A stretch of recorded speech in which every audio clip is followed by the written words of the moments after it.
Hello everyone, it's Chu. Today I thought I would share what my husband and I bought during this autumn Steam sale. When it comes to games, I am like a squirrel trying to collect as many acorns as I possibly can.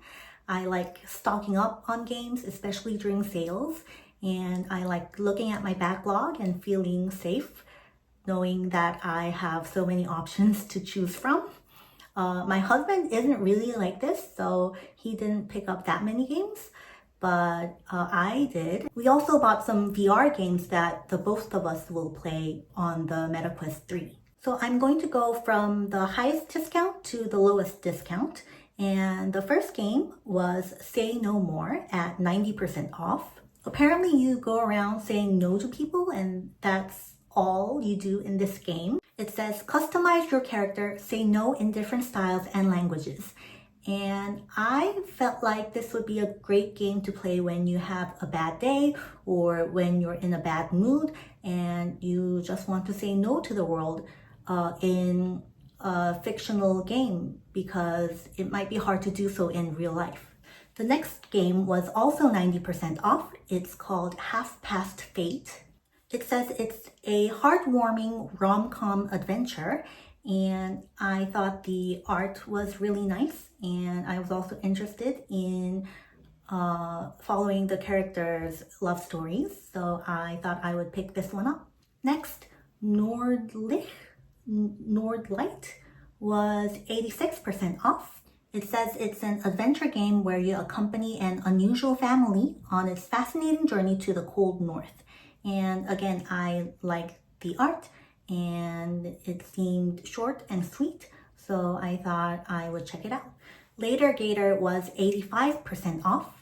It says, Pat the alligator, a mostly harmless and probably innocent reptile, is at the center of a conspiracy that could bring down the biggest, scariest family in Alligator, New York City, his own. Again, I like the art style and I like point and click adventure games. They are my jam.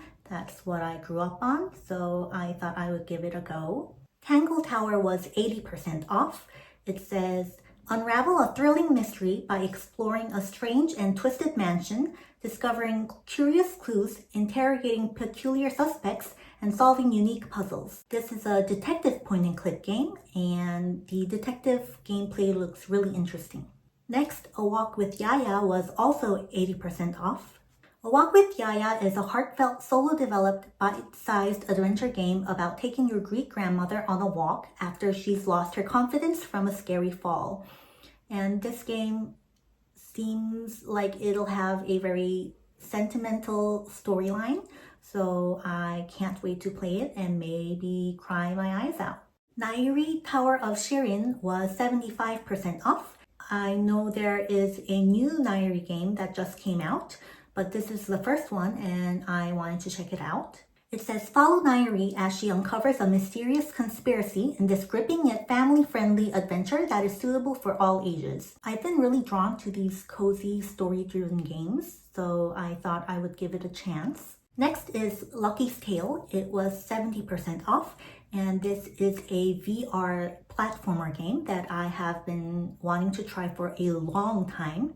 Ever since I was using my PSVR, the first generation one, I wanted to try this game out, but I just never got around to doing so.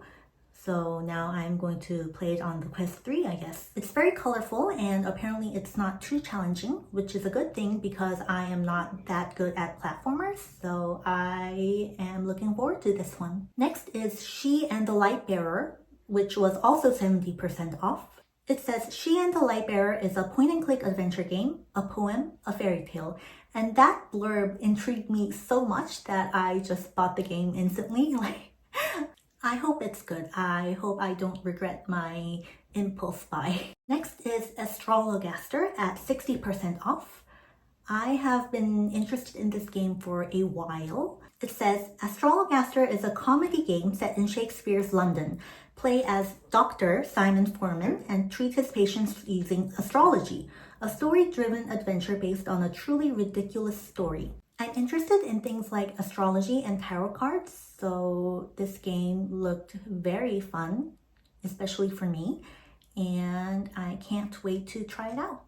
Tokyo Chronos was 50% off. This is a VR visual novel game, and I was waiting for this to go on sale because I was really interested in it. I really like visual novels, and I wanted to try it out in VR. They say the VR isn't that great. It's not very VR-y, but I was still interested in checking out a visual novel that uses VR. Next, my husband bought Might and Magic Clash of Heroes Definitive Edition at 45% off. I don't know much about this game, but apparently it's a strategy game. My husband has played this game before and he enjoyed it. That's why he bought it again. Next, we bought Dredge and Dave the Diver at 42% off. It was a bundle called Dredging and Diving. These games are very famous. Dredge is a creepy fishing game, and Dave the Diver is a game where you play as a man who dives for fish to serve at a sushi restaurant. My sister is actually playing Dave the Diver and she is loving it. She's obsessed. I think she finished the main story, but she's doing endgame stuff like upgrading the recipes or something. And she's not a big gamer, so apparently this game is really, really good. Next, Job Simulator was 30% off. I have been wanting to play this game for so long. It's a humorous VR game where you experience different jobs. Apparently, it's really funny. Vampire Therapist was 25% off, and I was interested in this game because I am interested in therapy and psychology, and also I guess because I see a therapist as well. It says guide vampires through centuries of emotional baggage, decades of delusions, and the odd bout of self-loathing with real cognitive behavioral therapy concepts, and become a vampire therapist. I couldn't say no to this one. It seemed like it would be totally up my alley. Next, my husband bought Spin Hero at 20% off. He likes roguelikes and he likes deck builders, and he has played the demo of this and he enjoyed it so much that he got the game. Refine Self, the personality test game, was also 20% off. It says, by way of a simple exploration-based adventure, this data science game analyzes your actions to estimate your personality. I'm a sucker for personality tests and quizzes, so I thought this game looked really interesting. And finally, we bought Beat Saber with the BTS music pack, even though it wasn't on sale, because apparently Beat Saber never goes on sale. We were sick of waiting, so we thought we would go for it, and I am so excited to play Beat Saber again. I played it on the PSVR and I really enjoyed it, but I didn't have any DLC for it. It was just the base game, but now there's a lot of DLC for it, so I am really excited. So those were the games that we bought. I wanted to buy so many more games, but I restrained myself. And I hope you enjoyed this video, and I will see you in my next one. Bye!